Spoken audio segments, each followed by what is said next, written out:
বাড়ি যাবে কি যাবে না। স্বামীর বাড়ি চলে গেলেন। ইমরানের সঙ্গে যখন মিলন হলো, আমার আল্লাহ তরফ থেকে হান্না গর্ভবতী হলো। সকলে বলুন সুবহানাল্লাহ। যেমন করে আপনার নবী আমার নবী 6 মাসের তখন নবীজি গর্ভবতী মায়ের গর্ভে আব্বা মারা গেলেন কি গেলেন না, ঠিক হান্নার গর্ভে সন্তান যখন 6 মাস গর্ভবতী, আমার আল্লাহ হান্নার স্বামী ইমরানকে দুনিয়ার থেকে বিদায় করে দিলেন। ইন্না লিল্লাহি ওয়া ইন্না ইলাইহি রাজিউন। ইচ্ছাই হোক অনিচ্ছাই হোক, বাবা মারা যাক আর ছেলে সন্তান মারা যাক আর মা মারা যাক, আমি জানি বুঝি আমি সুকান্ত হয়েছি, তারপরেও আল্লাহকে বলি আল্লাহ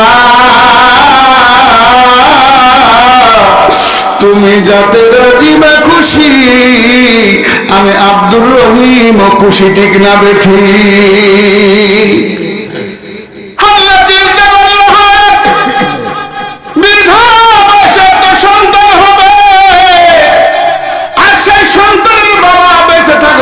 সন্তানকে কেমন করে লালন পালন করব, কিন্তু ওই স্বামীকে আর ফেরত পাওয়া যাবে নাকি?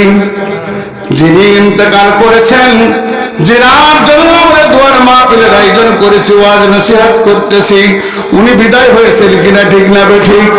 উনার নাম তো হয়তো ছিলেন মুসা, ঠিক না বেঠিক? ওই মুসাকে যেমন পাওয়া যাবে না, হান্নার স্বামীকেও পাওয়া যাবে নাকি? হান্নাকে আমার আল্লাহ তাআলা ধৈর্য ধারণ করার তৌফিক দিলেন। 1 নয় 2 নয় 10 নয় 10 দিন যখন পার হলো গো, আমার আল্লাহ হান্নার গর্ভের থেকে সুন্দর ফুটফুটে একটা সন্তান দুনিয়ার বুকে ভূমিষ্ঠ করে দিলেন। সকলে বলে সুবহানাল্লাহ।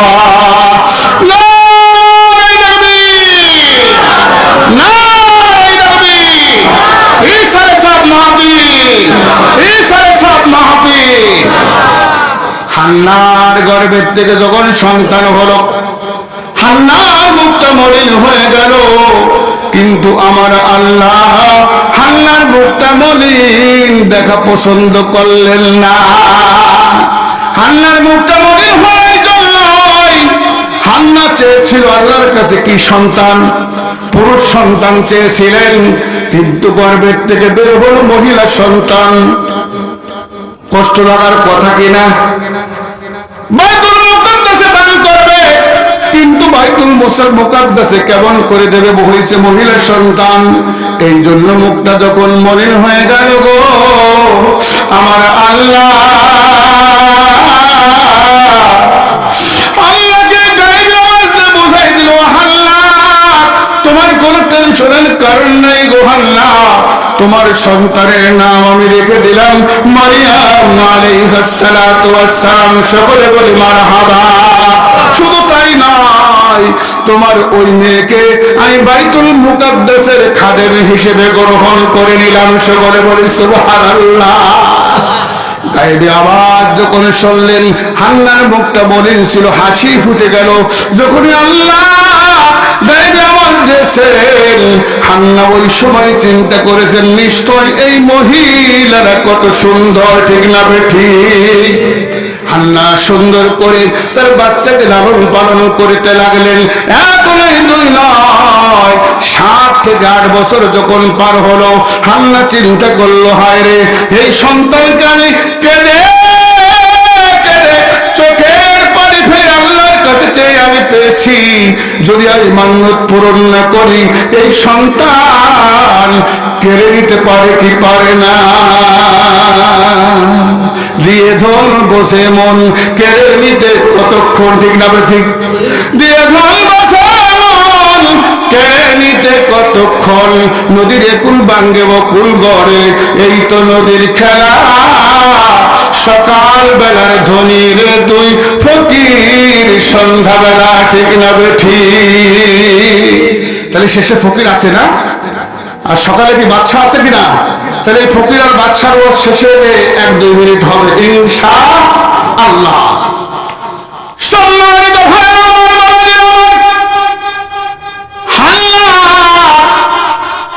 টেনশন যখন মুক্ত হয়ে গেল, সন্তানকে লালন পালন করতে করতে 7 থেকে 8 বছর যখন বয়স হল, হান্না চিন্তা করলো এই সন্তানকে মান্নত করেছিলাম, এই মান্নত যদি পূরণ না করি তো তাহলে আমার ধ্বংস এসে যেতে পারে কি পারে না। এই চিন্তা করিয়া হান্না তার সন্তানকে লইয়া বাইতুল মুকাদ্দাসের দিকে রওনা হলেন। বাইতুল মুকাদ্দাসের খাদেম ছিলেন হযরত জাকারিয়া আলাইহিস সালাতু ওয়াস সালাম। সকলে বলি মারহাবা। জাকারিয়া আলাইহিস সালাতু ওয়াস সালাম ছিলেন নবী, ঠিক না বেঠিক? জিকির করি লা ইলাহা ইল্লাল্লাহ, লা ইলাহা, জোরে খুলে লা ইলাহা ইল্লাল্লাহ,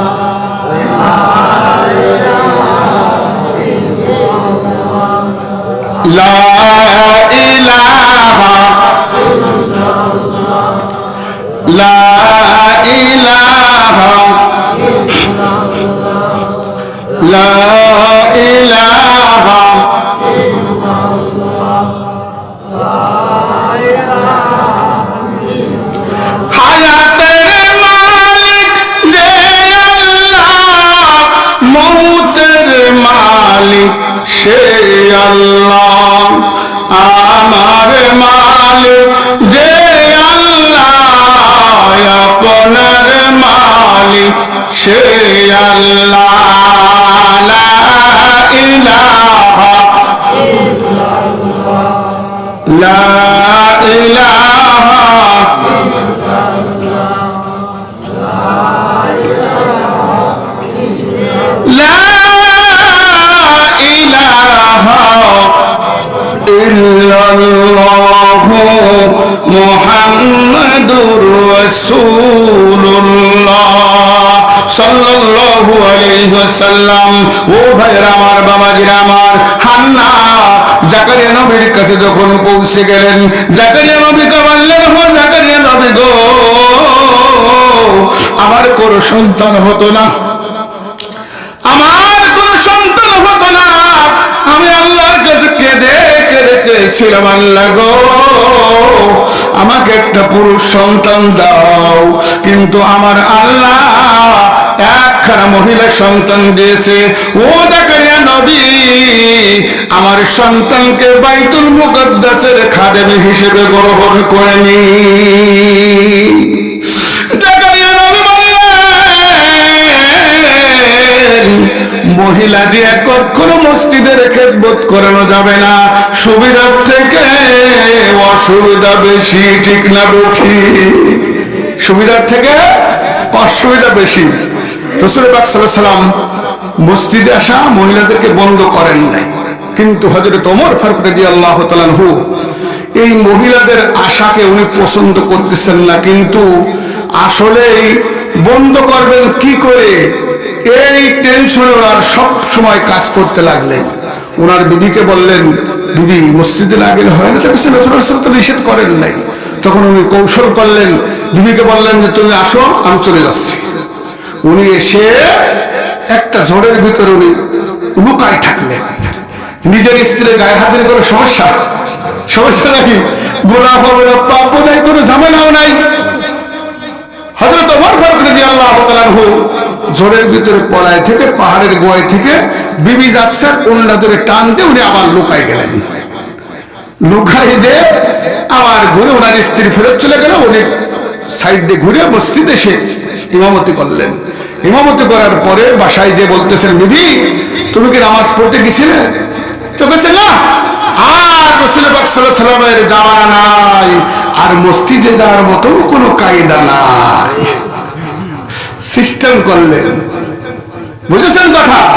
এই জন্য আল্লাহ বলছেন, উদু ইলা সাবিলি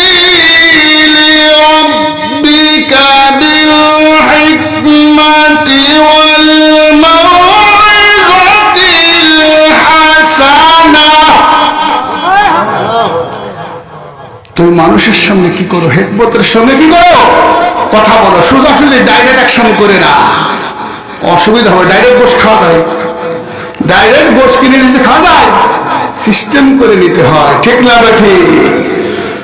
সম্মানিত ভাইয়েরা আমার, বাবাজিরা আমার,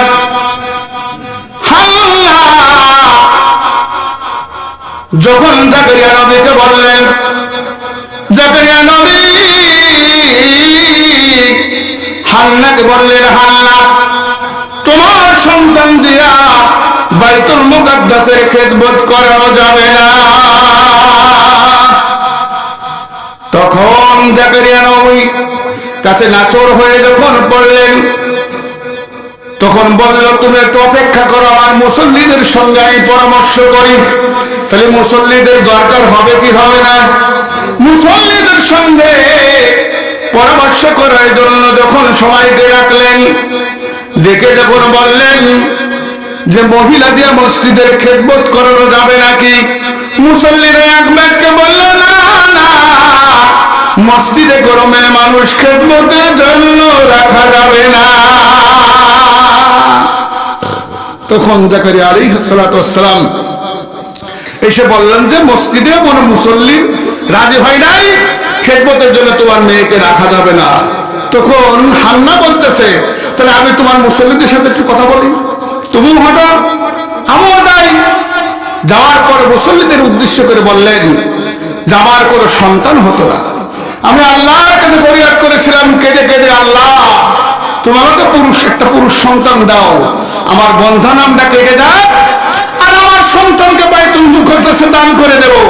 আমি তো মা হলাম, ঠিক না বেটি? পুরুষ সন্তান চেয়েছিলাম, কিন্তু আমার গর্ভের থেকে বের হলো একটা মহিলা সন্তান, আমার মুখটা মলিন হলো। আমার আল্লাহ আমাকে গায়েবে আওয়াজ দিয়ে বোঝাই দিল, আল্লাহ তোমার কোনো টেনশনের কারো কারণ নাই, তোমার মেয়েকে আমি আল্লাহ বাইতুল মুকাদ্দাসের খাদেম হিসেবে গ্রহণ করে নিলাম, আর তোমার মেয়ের নাম আমি আল্লাহ রেখে দিলাম মারিয়াম আলাইহিস সালাতু ওয়াস সালাম। সকলে বলে মারহাবা।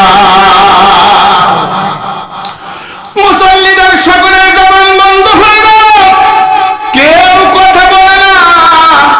সকলেই সিদ্ধান্ত নিল যে মহিলার জন্য আল্লাহ পাকের তরফ থেকে গায়েবী আওয়াজ আসে, ওই মহিলা না কত সুন্দর, ঠিক না বেঠি? সকলেই সিদ্ধান্ত নিল মহিলা তো থাকবে মসজিদে, আর কোন বাড়িতে এসে থাকে এসে খেদমত করবে, কিন্তু আমার বাড়িতে থাকবে। সকলেই সিদ্ধান্ত নিল, কিন্তু সবার বাড়ি থাকা সম্ভব নাই। এখানে যারা আছেন সবাই যদি মনে করেন এখান তো ওয়াজ করার পর আমার বাড়ি নিয়ে থাকতে দেবো, খাতে দেবো, সবার বাড়ি যাওয়া সম্ভব? যে কোনো একজন নাই দুইজনের বাড়ি, তারপরে যাওয়া যাবে। এই রাত্রিরা যাওয়া যাবে না, বিটিকের বিরক্ত করা যাবে না, গরম পানি আবার সে গরু গোশান্তি হতে পারে, ঠিক না? ঠিক বিপদ হতে পারে। তখন সব মুসল্লি বলছে আমার বাড়ি থাকবে, কোনো সিদ্ধান্ত মানে আসে না, সবাই রাখতে চায়।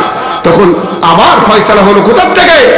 আল্লাহর তরফ থেকে গায়েবী আওয়াজ দিয়া জাকারিয়া নবীকে বলে দিলেন, হো জাকারিয়া নবী গো, শুনে রাখো, আমি আল্লাহ যখন এই মেয়েকে বাইতুল মুকাদ্দাসের খাদেম হিসেবে গ্রহণ করে নিয়েছি, এই মেয়ে মসজিদের খেদমত করবে গো, আর একজনের বাড়িতে থাকবে। তোমরা সবাই সিদ্ধান্ত নাও, লোহার কলমে নাম লেখো, সকলে লোহার কলমে নাম লেখো, আর সাগরে নিক্ষেপ করে দাও। একটি কলম ভাসবে, ওই কলম ওনার বাড়িতে মারিয়াম লালিত পালিত হতে থাকবে। সকলে বলে সুবহানাল্লাহ। লোহার কলম ভাসে নাকি? ভাসে না। কলমে নাম লেখা হয়, লোহার কলমে নাম লেখে সাগরে যখন নদীতে বা যেখানে হোক নিক্ষেপ করা হলো, সমস্ত কলম ডুবে গেল, একটি কলম বেঁচে থাকলো। সেই কলম হলো হযরত জাকারিয়া আলাইহিস সালাতু ওয়াস সালাম। সকলে বলে সুবহানাল্লাহ। আর জাকারিয়া আলাইহিস সালাম ছিলেন মারিয়াম আলাইহিস সালাতু ওয়াস সালামের আপন খালুজান। সকলে বলে সুবহানাল্লাহ। তা পুরুষ মানুষ যদি খালু হয় তাহলে মেয়ে মানুষ কি হয়? খালা আম্মা। জাকারিয়া নবীর বাড়িতে যে লালিত পালিত হতে লাগলেন, 10 বছর যখন পার হলো, মারিয়াম একটু রুষ্টপুষ্ট হবে কি হবে না?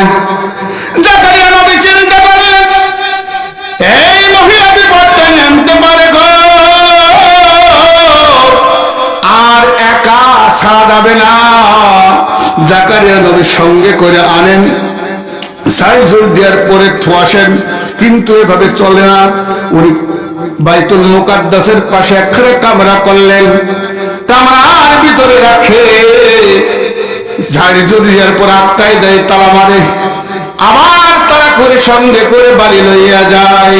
কিন্তু হঠাৎ করে এমন প্রোগ্রাম হলো, দাওয়াতি কামে বের হবে, নামাজ থেকে বাড়ি হইয়া জাকারিয়া আলাইহিস সালাতু ওয়াস সালাম 7 দিনকের প্রোগ্রামে চলে গেলেন, কিন্তু মারিয়ামের কথা মনে না।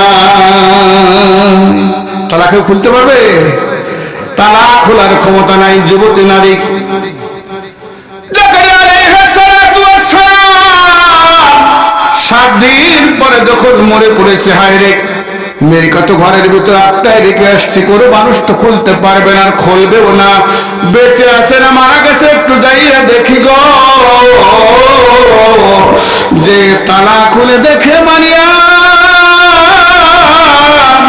আলাইহিস সালাতু ওয়াস সালাম বসিয়া বসিয়া আমার আল্লাহ পাকের জিকির করতেছে, লা ইলাহা ইল্লাল্লাহ, লা ইলাহা ইল্লাল্লাহ, লা ইলাহা, লা ইলাহা ইল্লাল্লাহু মুহাম্মাদুর রাসূলুল্লাহ। জাকারিয়া আলাইহিস সালাতু ওয়াস সালাম নবী হওয়ার শর্তে ওয়াসিদ্ধ হয়ে গেলেন। দেখে জাকারিয়া নবী পিছনে দাঁড়িয়ে রইলেন, আর মারিয়াম জিকির করতেছেন, আর সামনে সুন্দর সুন্দর অমৌসুমী ফল, আম আপেল গুলো সুন্দর করে দোকানের মতো সাজানো রয়েছে। সকলে বলি সুবহানাল্লাহ। জাকারিয়া নবী চিন্তা করলেন, ঘর তো বন্ধ, জানলা দরজা বন্ধ, দরজা বন্ধ, কোথা থেকে এত সুন্দর সুন্দর অমৌসুমী ফল? এখন যদি আমি আপনাদের সামনে একটা লাল আম হাতে করে বসতাম, আর যুবক ছেলেরা চিন্তা করতে হয় রে হুজুর এই আম কোথায় পেল, ওয়াজ শেষ করতে দেরি, বলতে দেরি করবে না, ঠিক না ঠিক? জাকারিয়া নবী চিন্তা করতেছেন, সালামের উত্তর দেওয়ার সাথে সাথে শুনবো, ও মারিয়াম তুমি এত সুন্দর সুন্দর অমৌসুমী ফল তুমি কোথায় পেয়েছো গো মারিয়াম, বলো না। মারিয়াম আলাইহিস সালাতু ওয়াস সালাম আল্লাহর সঙ্গে সাক্ষাৎ করতেছিলেন। জিকির শেষ হয়ে গেল, মুনাজাত করে আল্লাহর সঙ্গে সাক্ষাৎ শেষ করার পরে মুখটা ঘুরাইয়া খালুজানকে বলতেছিল, ওয়ালাইকুমুস সালাম, খালুজান আপনি কেমন আছেন? সকলে বলি সুবহানাল্লাহ।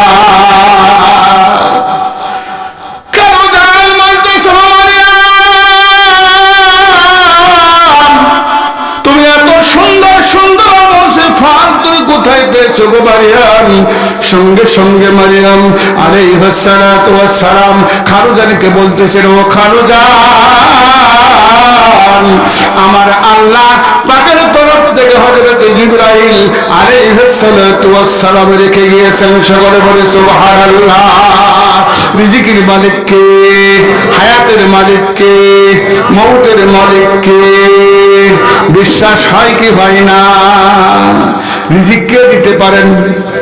আল্লাহ দিতে পারেন না? সে আল্লাহ আছে না নাই? মারতে চাওয়া হয়েছে মারে ফেলবে, কিন্তু ওই মানুষটার মাজা থাকে এমন আছে না নাই? সকাল বেলায় বাদশা, বিকেল হইয়া ফকির হইয়া বিদায় নেই কি নেই না? মারিয়াম বলল, খালুজান আল্লাহ পাকের তরফ থেকে জিবরাইল আলাইহিস সালাতু ওয়াস সালাম রেখে গিয়েছেন। সঙ্গে সঙ্গে নামাজের রক্ত যখন হয়ে গেল, জাকারিয়া নবী নামাজ পড়ার পরেই মুসল্লিদেরকে বললেন, হো মুসল্লিরা সবাই বসে যাও। জাকারিয়া নবীর সামনে সকল মুসল্লি বসে গেলেন আর মুসল্লিদের উদ্দেশ্য করে ভাষণ দিলেন, আজ থেকে আমার মেয়ে মারিয়াম আলাইহিস সালাতু ওয়াস সালাম বাইতুল মুকাদ্দাসে জামাতের সঙ্গে নামাজ পড়বে, কিন্তু অন্য কোন রমণী জামাতের সঙ্গে নামাজ আদায় করতে পারবে না। যে মহিলার কাছে আল্লাহ পাকের তরফ থেকে জিবরাইল আসে, ওই মহিলা কখনো বিপদ ঘটাতে পারে না। ঠিক না ঠিক? অনেক মা বোনেরা এসে ওয়াজ শুনতেছে না, বসে মানে ঘুমাচ্ছে, আল্লাহ জানে। আর গল্প করে খুব কিছুই করতে পারবেন না বাড়িতে, বুঝেছেন? ও দুই একটা তো তোমার হুজুর এই কইছে আর ওরে আওয়াজ খালি ওইটুক শেষ, কিন্তু আসলে বোঝার দরকার আছে না? মা বোনের ওয়াজ আসছে না, পুরুষের ওয়াজ আসছে না, তবে মারা খালি গল্প করে বুড়ো নিয়ে আর কয় তোর সালবে কয়টা, খালি বিপদ করে একটু কাছে যদি হতো তো ও আগে শুনতে পারতেন না, গল্পের গুতো। কি কথা বুঝতে পেরেছেন? তো জিকির করি লা ইলাহা ইল্লাল্লাহ, লা ইলাহা ইল্লাল্লাহ,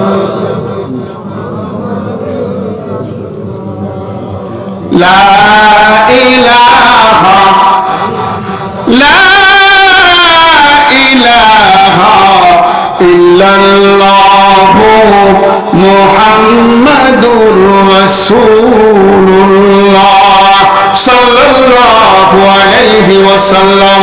সকলে বলি মারহাবা। দেখে আপনারা ঘুমাইছেন না, জাগলো আছেন, একটু তাকবীর দিন, নারে তাকবীর।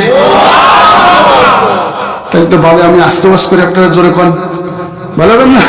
আমি জোরে করছি, আপনারা আস্তে করছেন, তাহলে সবাই মিলে একটু জোরে তাকবীর দিয়ে শয়তান ধরে মারুক, নারে তাকবীর, নারে তাকবীর। আপনারা করলে কি ওয়াজ শেষ করা যাচ্ছে না, বিপদ আছে। আপনাদের লোক দেখে পেনি আবার বাড়িয়ে গেছে, বুঝছেন? তাহলে পেনি যদি বাড়ে তাহলে আপনাদের আবারও ওয়াজ বাড়বে, আপনাদের ঘুম কমবে। ঠিক না? একটু সময় লাগবে, ঠিক আছে?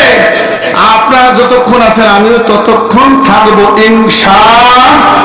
যখন এসেছি তখন চলে গেলে কেমন হয়, তাই না? তাহলে কি তাড়াতাড়ি শেষ করে দেবো নাকি বাট গৃহস্থের করে একটু কম করে দিক, যা আছে ওই বাধ্য করে দিন, আর দরকার নেই। না ভালো না, মানে কি কিছু লোক আছে বুজুর্গের আবার বিপদও আছে, যদি জোরে হাঁটে খেতে ওরে কি দিয়ে লাগছে তো কত জোরে যাচ্ছে, আবার যদি একটু আস্তে আস্তে তারপরে বসাইছে ঠিক মতোই নড়তে পারতেছে না হুজুর, তাহলে বিপদ। আগে ডেকে নিয়ে এসে তাড়াতাড়ি শেষ করে দিলি, হয়তো কেউ কেউ হুজুর আর একটু করে ভালো হতো, আবার কেউ কেউ না আরে তাড়াতাড়ি শেষ করে দিস, বাড়ি যে ঘুমাই নাই টিভির দোকানে একটু বসি, এরকম আছে না কিছু? তো এদের মধ্যম পন্থা উত্তম পন্থা। ইনশাআল্লাহ 10টায় নিয়েছিল শেষ করব, কিন্তু কর্তৃপক্ষ থেকে কিছুটা বেড়ে গেছে, এই জন্যই 15-20 মিনিট আমরা সামনে এগিয়ে যাব ইনশাআল্লাহ। কষ্ট হবে নাকি? বেশি বাদে নাই, টিভির দোকানে 11-12টার মধ্যে থাকে, আর 12টা করলে তো কোনো সমস্যা নাই। মুরব্বীরা চাতক পাখির মতো চেয়ে রয়েছে, তা মুরব্বী যেহেতু যুবকরা আছে বেশি, তাহলে যুবকরা তো আরো আনন্দ পাবে। কি জানলো যে যে মানুষটা দুনিয়ার জান্নাতে পারবে, নিশ্চয় আমার আল্লাহ কিয়ামতের ময়দানে জান্নাতে বসার সুযোগ করে দেবেন। সকলে বলি আমিন। তাহলে আমরা কিয়ামতের ময়দানে জান্নাতে বসতে চাই কি চাই না? এই জন্য আবার তাকবীর দিয়ে শয়তান দূরে চলে যাক, নারে তাকবীর, নারে তাকবীর। কোন মানুষের ঘুম আসে না, ইনশাআল্লাহ আমরা বিচলিত হব না ইনশাআল্লাহ। আল্লাহ কবুল করে নিক, সকলে বলি আমিন। সম্মানিত ভাইরা আমার, বাবাজিরা আমার, হান্না আমার জায়গায় মা রয়েছে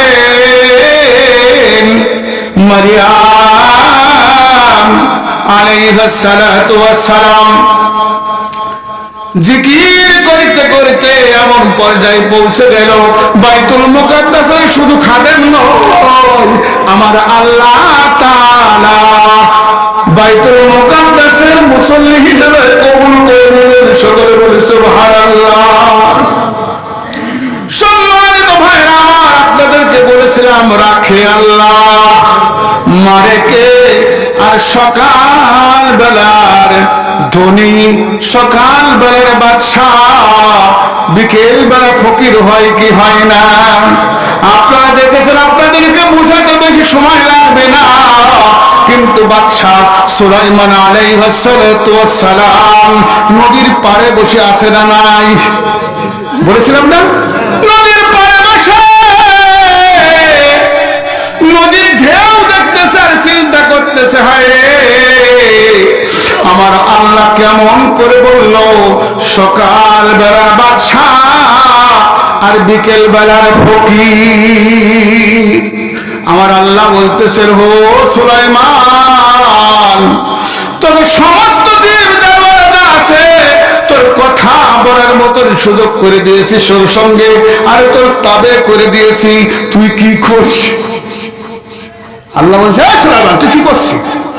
বাদশা করতে পারলে তোর বুঝে আসে না? তারপরেই বাদশা সুলাইমান আলাইহিস সালামের কথা আমার আল্লাহ পছন্দ করলেন না। এইবার বাড়িতে যখন আসলেন, বাদশা সুলাইমান আলাইহিস সালামের মুআজিজা ছিল কি? আংটি। এখন তার উম্মতদের আংটি আছে না নাই? নেই, আংটি নাই। কিন্তু আমার নবী, আপনার নবীর সবথেকে বড় মুআজিজা হলো কোরআন। আমার আল্লাহ রেখে দিয়েছেন। সকলে বলে সুবহানাল্লাহ। মুসা নবীর মুআজিজা ছিল হলো একটা, সেইটা হলো লাঠি, আর বগলের ভিতরে হাত। হাতের সঙ্গে সঙ্গে হাত আলোকিত হয়ে যেত, লাঠি মারার সঙ্গে সঙ্গে সাগরের ভিতরে রাস্তা হইতো, লাঠি মারার সঙ্গে সঙ্গে লাঠি সাপে পরিণত হতো কি হতো না? আর দাউদ নবীর মুআজিজা ছিল হলো হাতে লোহা নিলে বলা শুরু হয়ে যেত, হাতে লোহা নিলে আঙ্গুরের ফাঁক দিয়ে লোহা গলে গলে পড়তে থাকতো। আর ঈসা নবীর মুআজিজা ছিল কবরের পাশে দাঁড়াইয়া কুম বিইذنিল্লাহ বললে কবরের মানুষ তাজা হইয়া দাঁড়াই যেত, ঠিক না বেঠি? কিন্তু ঈসা নবীর উম্মতরা আছে না নাই? সেইখান থেকে আসতেছে, কিন্তু না না, কবরের পাশে দাঁড়াইলে কবরের মুর্দা তাজা হয় না, ঠিক না বেঠি?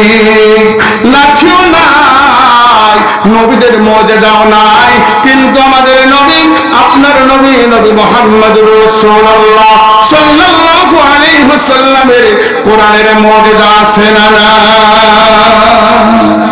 কোরআন পড়লে বরকত হয় কি হয় না?